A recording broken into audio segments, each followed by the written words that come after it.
Buti nabutan ko si Saldi, sasakay ko na lang sa kanya tong mga binili ko para mabigat-bigat din to. Ay. Kaya nga hindi na ako maglalakad.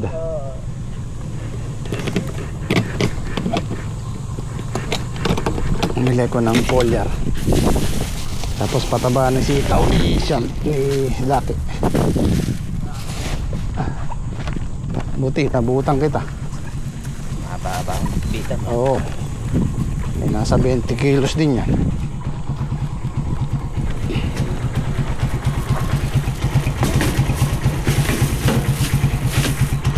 Okay, thank you. Sumulong yung sitaw ng James Squad. Nakalima sila ngayon. Kalahating laksa. Naarawan kasi gumanda pa lalo. Segunda, 7. Bali 7 pati segunda. Ito yung bibilig namin sa ano muna. Sitaw ni Daki kasi naninilaw. Calcium muna. Tapos ito sa Ampalaya Agrowell. Ito yung herbicide na sa dulo. Hindi na kaya ng grass cutter grass planer. Ang gamit namin Interline, malamig sa halaman. Kaya lang nirekomenda sa akin to, subukan natin. Wala pa naman tanim yung i-spray natin.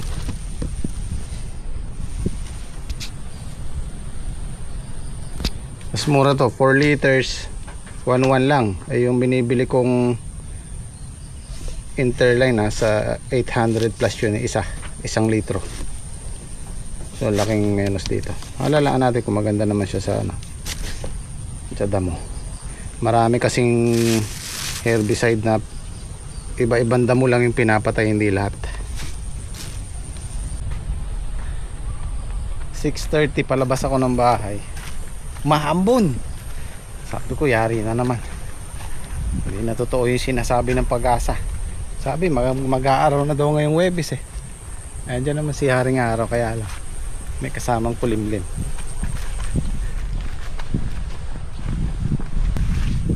Medyo lumalaki-laki po yung Pag-asa natin. Dati nasa 50%, 60% lang yung Pag-asa natin. Ngayon nasa 70 na. Kung maghapon to, malaki improve ng tanim natin.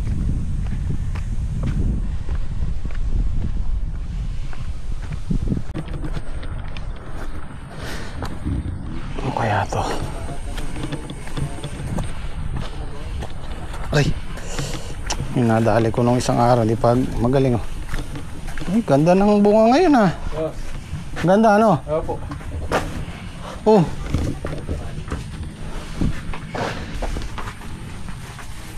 Ganda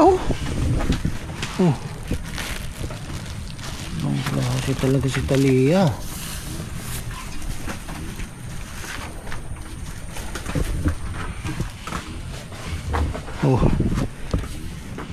Wala pang patabayan. 3 weeks nang walang patabayan.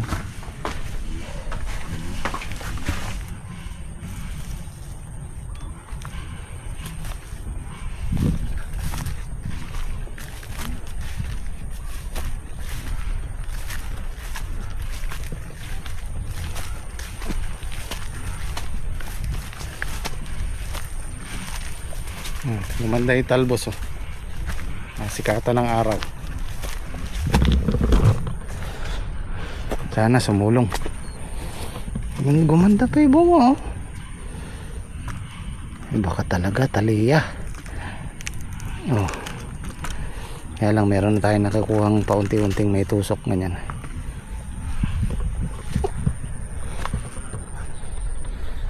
Ang balita, susulong ba? Parehas. Oo, ang ganda ng bunga. Tanungin ko nga si Henyo, magaling sa estimate niyan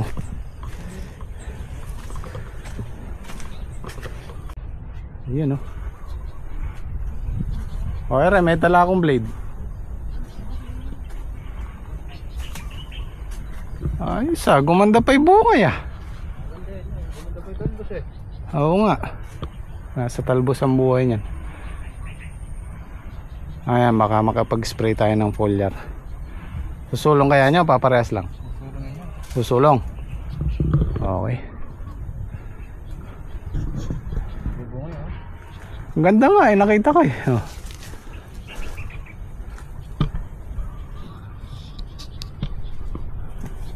Tudling lang. Ayan o. Bigyan, hindi, pagkaraan na ito. Ayan o. Ganda ng bunga. Susulong yan. Lakasan lang ng loob yan eh. Nenyo. Eh, tinanong ko si Patrick, yata daw. Eh, huwag mo isasama yata. Susulong. Oh.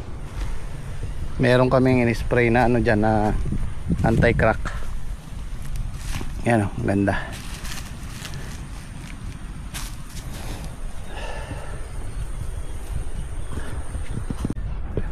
Andyan po yung buhay niyan guys sa talbos. Hanggat hindi nalalantayan, buhay yan. Kaya habang buhay may pag-asa. Oh.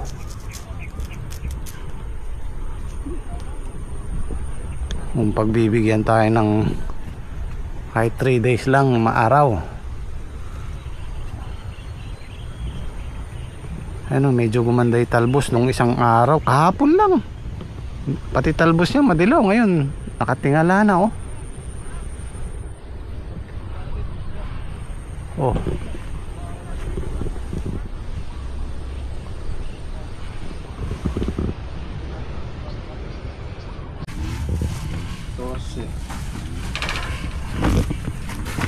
Ito nasa 200 na to. 200 plus.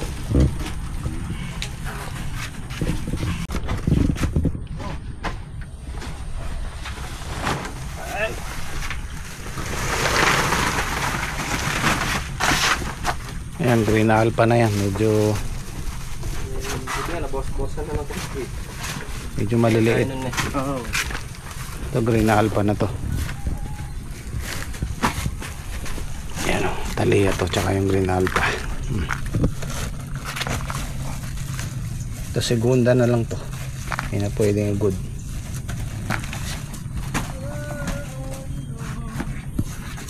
Pero kung lulutuin mo yan, pareho lang ang lasa. Ang diferensya lang kasi dyan, yung mamimili syempre pipiliin yung maganda.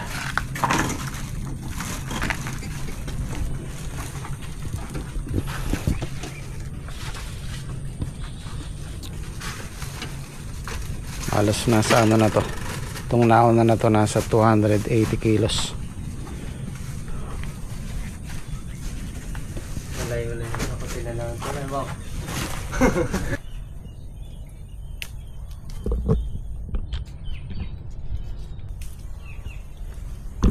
Bigyan ko lang kayo ng idea guys kung bakit ko nasabing makukuha ko yung ginastos ko dito sa ikapitong pitas. Ito pang-anim to nyo, no? Pang-anim na pitas. Okay, ito po yung unang pitas namin. 120 kilos nakakuha ko ng 9,600. Yung pangalawa 380 kilos 30,400. Yung pangatlong pitas natin 400 kilos naka 32,000 plus tayo. Tapos yung pang-apat kalahating tonelada 40,000 plus. Tapos yung pang-lima umatras ng konti, naka 380 lang tayo, naka 31,000 tayo. So hindi pa kasama yung ngayon, yung pang-anim. Yung baka kaya yung 400 yan o 500. So dito po meron na tayong 140,000 plus sa pang-limang pitas. Hindi pa po kasama yung ngayon. Sana makakalahating tonelada yan. So meron pa akong meron 140 plus, meron pa akong dalawang pitas. Itong pang-anim tsaka yung pang-pito. So dun pa lang sa pito na yun may sobra pa. Pang-pito kung gaganda to, susulong pa yan. Tumaas po lalo yung presyo ng ampalaya ngayon. Kaya hindi po tayo lugi dito. Kikita tayo, hindi nga yung ganong kalaki kasi nga nadali yung ampalaya natin. Well, hindi naman tayo ganun talaga, hindi naman talaga tayo tatama ng magandang presyo kung hindi magkaganon yung nangyari dahil marami ding ampalaya. So thank you pa rin kasi meron pa rin. di ba? Baka sakali makuha natin yung ano dito, 500 kilos, kalating tonelada.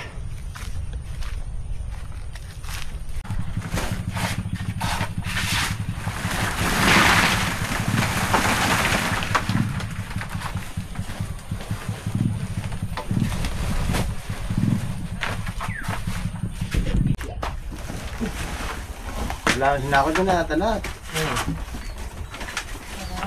Ano?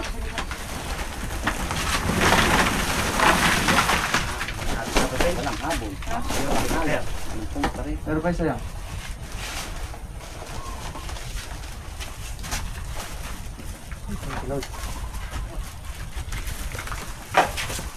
Malay. Ang laba. Yung bakyaw.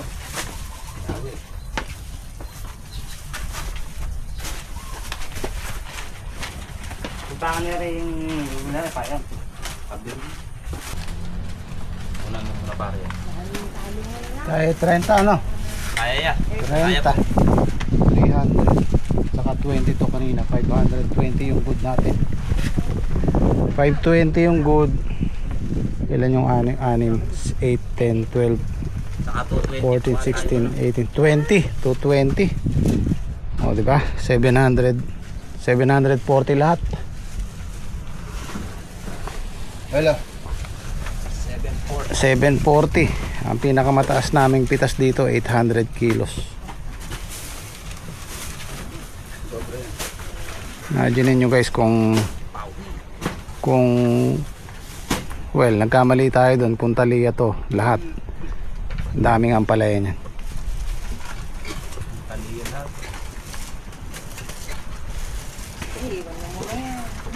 Pero panalo pa rin tayo dyan sa presyo. Hindi man tayo kumuha ng tonelada, pero tumama tayo sa presyo. Pini oh. Alig. Pagitan. Dalawa pa uli. Okay na yan. Sabi mo na kayanin eh. Mabali yan. Nadali ka niyan habang buhay mo pagsisisihan.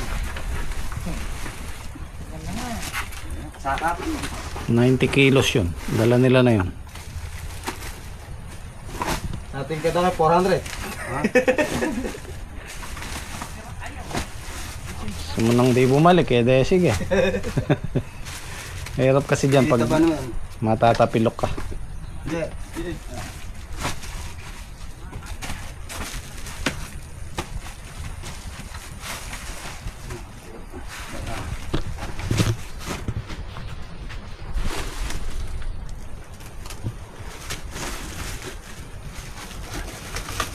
Oh, okay na yun ang benta.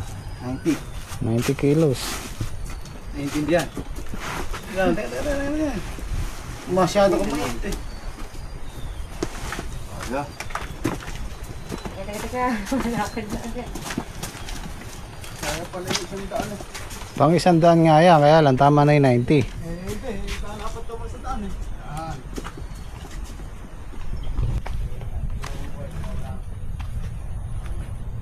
So asahan natin yung susunod na pitas, medyo atras.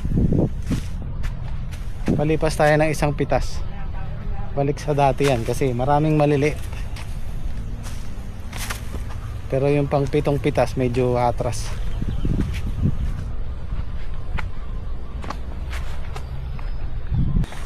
Yan, pwede ipasok yung motor dito hanggang dito.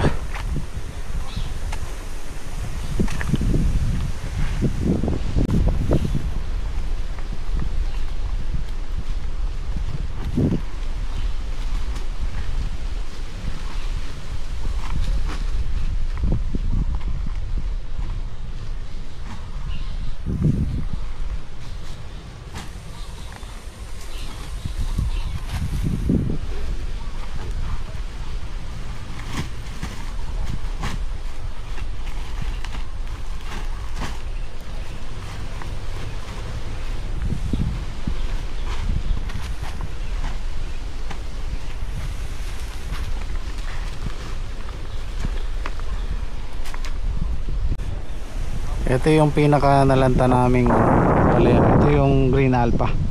Walang masyadong napitas dito. Yung 6 na tudling na to.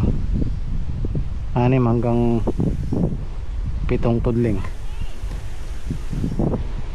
Ito yung sinasabi ko, baka pag hindi pa naka-recover to mga 1 week, pabubunod ko na to, papalitan natin na ibang gulay. Wala rin naman wala rin namang napipitas.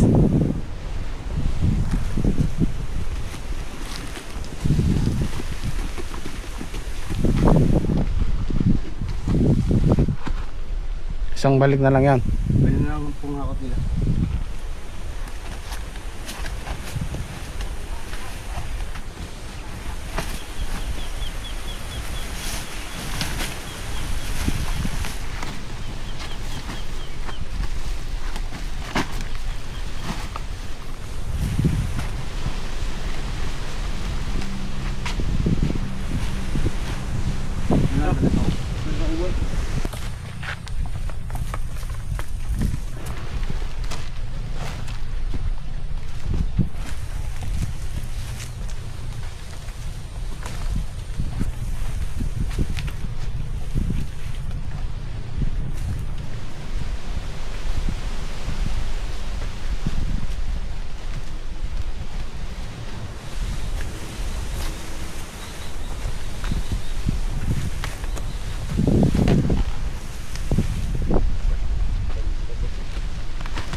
Naiwan ako ng shortcut doon.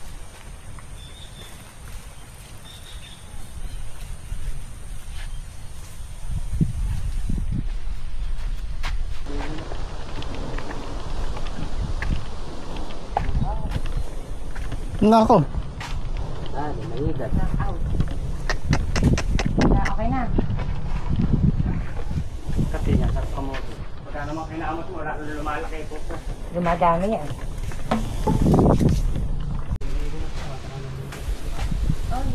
Ayan, nangalahati na yung upo. Palaos na sila.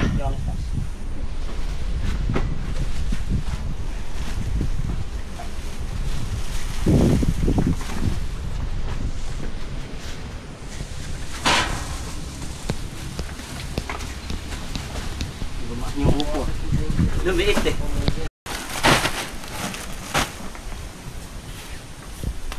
Baka malaglag. Oh, ay tayo. Ay, hindi ako nakapag-almusal Sobrang excited. Adobong babi. Okay na. Hindi na katagal mo kasi magtanim ng sili. Manyaman. Hindi tayo. Adobong manyaman. Adobong manyaman na rin. Sino ba dito? Ikaw. Tay patatas. Ano nandyan? Kaya na nakaupo. Walang patatas. Nakalimutan pa yung patatas. Ayun, patatas. Halay laurel. Di ba sabi mo kahit di nalalagyan ng laurel? Adobo may Oo, kay Ian. Akin niya. Nakulay. Trek. Nyamit papa.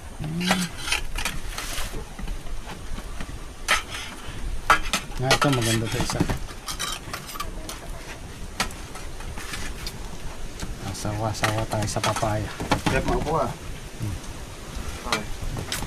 Kain po, kain. Ito tayo. Doon ka na lang pala, Owen.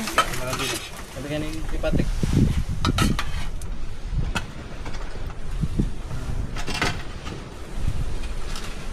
Yaman, yung adobo. Post naman. Kaganda ng pasahan niya.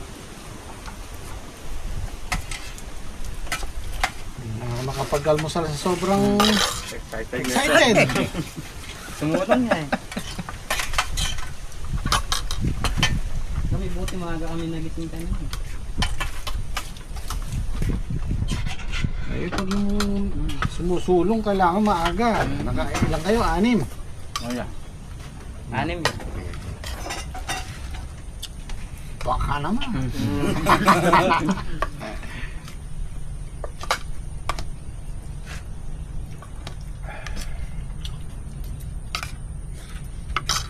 Kami ang Gym Squad, pamilya sa diwa, sa hirap o ginhawa, kami magkasama. Hindi kami perpekto, pero totoo ang samahan. Gym squad sa puso habang buhay man. Ito yung binila kong calcium nitrate. Tutunawin natin sa isang timba. Tapos isang lata ng sardinas na ito tutunawin. Ganun din ang dilig sa, sa halaman. Yan po yung una naming dinidilig sa halaman. Dito kay Dake is sitaw niya kasi naninilaw eh. Tapos sila Saldi magpapataba na rin sa ampalaya. Makulimlim lang pero hindi naman umuulan, kaya pwede nang patabahin nyo sa kanya.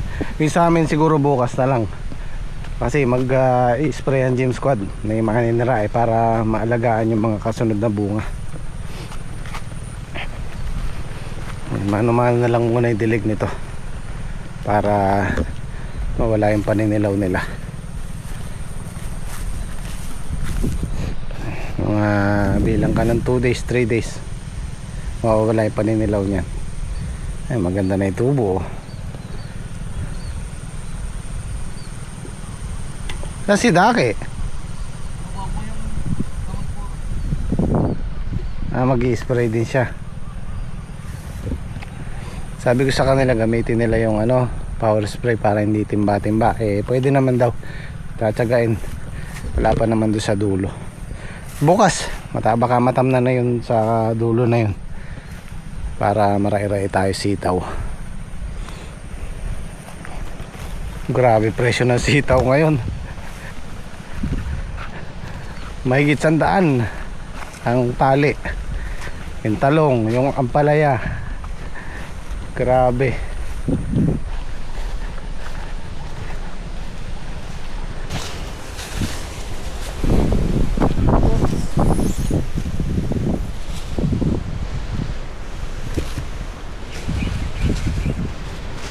Dito, unahin muna namin yung yung foliar muna ilalagay natin.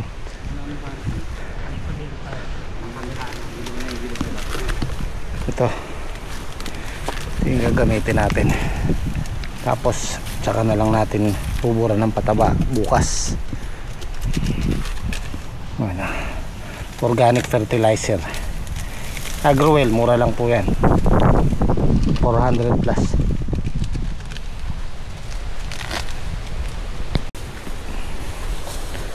Sabay-sabay na papataba si Dake, papataba si Saldi, tsaka ito sa amin foliar. Napagbigyan tayo eh.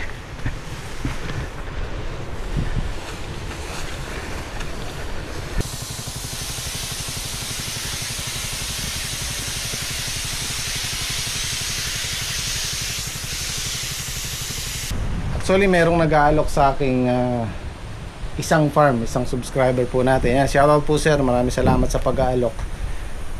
Inaalok niya sa akin dito sa Nueva Ecija din, kaya lang medyo malayo, nasa 1.5 or almost 2 hours ang biyahe mula dito sa amin. Interesado ko, kaya lang ang problema kasi mahirap kumuha ng makakasama, mahirap kumuha ng taong makakasundo namin, makakasundo ko. Well, hindi naman ako mahirap pakisamahan. Ako pa nga yung nakikisama minsan. Yung importante kasi dun yung pagkakatiwalaan mo, tsaka yung makakasundo ng buong team kung meron man, di ba? Doon ako nahihirapan pagka merong isang taong halimbawa kasama namin, merong sabihin na natin may topak, mararamdaman ko yon, ako ang apektado. Hindi lang ako, buong team. Pag isang taong may topak, lagi may topak, apektado yung tao, apektado yung trabaho. Yun ang ayoko eh. Dito sa amin walang problema. Sabi ko, pakisamahan niyo yung isa't isa dahil araw-araw tayo magkakasama. Yun ang napaka-importante para magaan ang trabaho, para masaya. So yun po yung inaano ko kay sir. Sabi ko, pwede naman, kaya lang mahirap pong umanap ng makakasama. Kaya nanginayang din ako kasi 2 years yung libre para maayos yung, siguro para ma-develop yung farm nila. Tsaka isa pa, malayo, hindi ko kayang bantayan ng araw-araw kasi meron din tayo dito, bibiyahe pa ako ng 2 hours kasi po pag halimbawa ang palaya, kagaya niyan ang palaya, tapos mataas ang presyo, kailangan po dyan talaga nakabantay ka umaga hanggang pati gabi. Pagka mataas ang presyo ng gulay, hindi natin masasabi, di ba? Kailangan talaga dyan tutok ka. So yun sir, maraming salamat. Pag-iisipan ko muna kung meron tayong makakasama sa ganyan po, kasi pag nag-open ka ng panibagong area, malaki din yung puhunan. Unang-una yung makina pang water pump, hose sa makina mo. Halimbawa 1 hektarya o 2 hektarya, kailangan dun 2 yung makina mo. Grass cutter hindi pwedeng 2 lang. Pagka maluwangan ng ganyan, talagang ayan, kagaya nito yung binili kong hose dito, 5 rolyo, 4-5 ang isa. Makina, grass cutter, yung power spray. Pagka kasi 1 hektarya pwede pa dun sa knapsack yung binibitbit lang sa likod pero pagka 2 hektarya kailangan dyan power spray na, kagaya ng ginagamit namin din kasi matagal. Pagka knapsack lang pwede yun, ginagamit namin yung knapsack na yun pagka bago yung tanim, pagka maliliit pa lang sila. Pero pagka makakapal ng ganyan, magtatagal ka sa knapsack. Nagbubuhos na ng kataba si Saldi.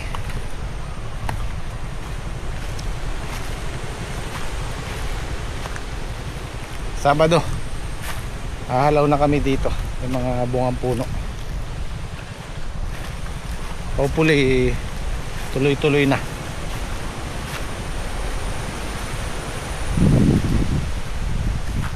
Yung laki na yan, 2 beses pa lang napatabaan. Ito pa lang yung pangalawa, ngayon pa lang. Dahil nga yung ulan ang tagal ng 2 weeks, hindi kami nakapagpataba. So ngayon pa lang yung pangalawang pataba niya.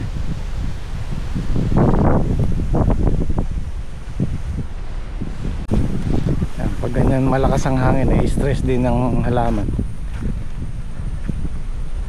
Meron din kami binibiling anti-stress na ini-spray sa halaman.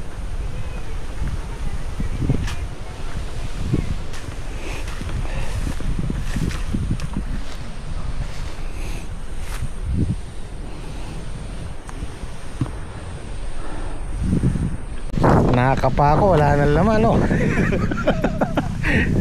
biruin mo to, 2 taon na to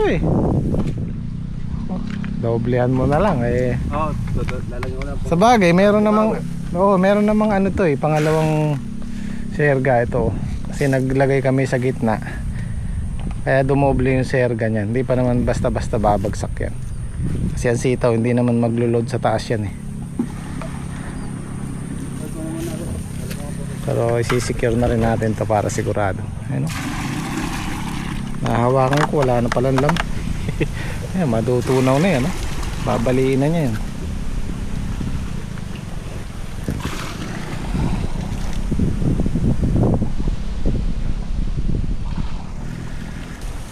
Bukas makalawa lang magbeberde na yan. Ayan, magaganito sila ito kasi madilaw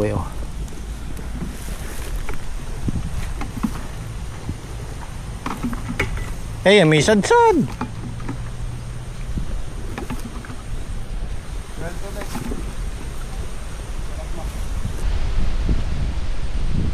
Tuyo na yung daan namin Yan, ayusin na lang namin yan pag natuyo ng todo. Saka namin sasaray dulo. Si parin pa din ay magtatrabaho dito sa palayan dito, kaya pwede na namin isara to. Sa kanya naman na nanggaling, pinabawal na niya yung mga dumadaan ditong nakakariton. So paano guys, bukas naman po ulit at kita-kits. Maraming salamat sa chat.